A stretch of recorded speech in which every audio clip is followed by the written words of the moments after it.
Councillor Casey. Thank you, Lord Mayor. I'm happy to support the recommendations for the Fairness Commission, as it's really important for us to have the Fairness Commission for our people in Plymouth and to ensure that this brilliant cooperative council is leading by example and following one of the 4 cooperative values outlined as stated. We will be honest and open, and we will act and treat everybody with respect, champion fairness and create opportunities. However, I do need to point out that it's really important that part of the Fairness Commission, that it's really important that we as a council ensure this council is leading by example.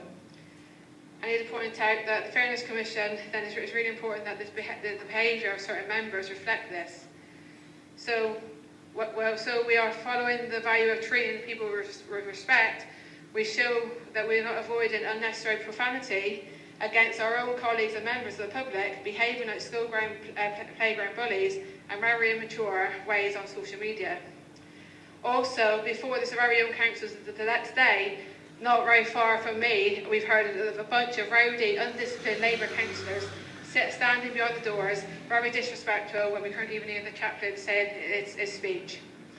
When we want to be seen as champions of fairness, we really do need to be should be using our positions of power and authority for political reasons or gain, or self-worth or self-esteem.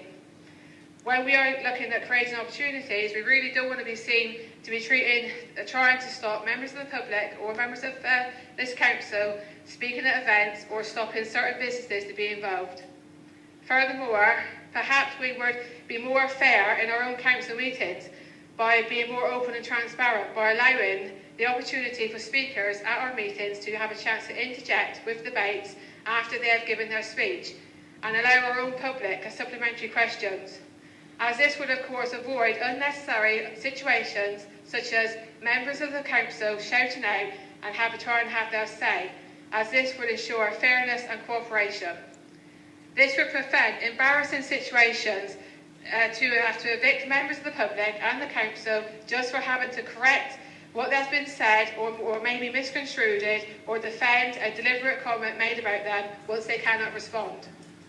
Also, is it fair to be warned for jointly clapping and giving recognition for a brilliant speech by one of our Tory councillors at a meeting and being removed because of them clapping jointly?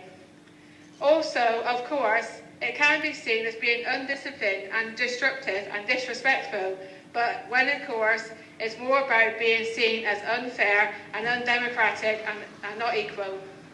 Finally, with all this in mind, I am sure we together will create a fairer Plymouth, where everybody does their bit to promote a fairer, more equal city by putting the people first at the heart of the decision making and giving everybody the same opportunities they deserve. Thank you, Lord Mayor.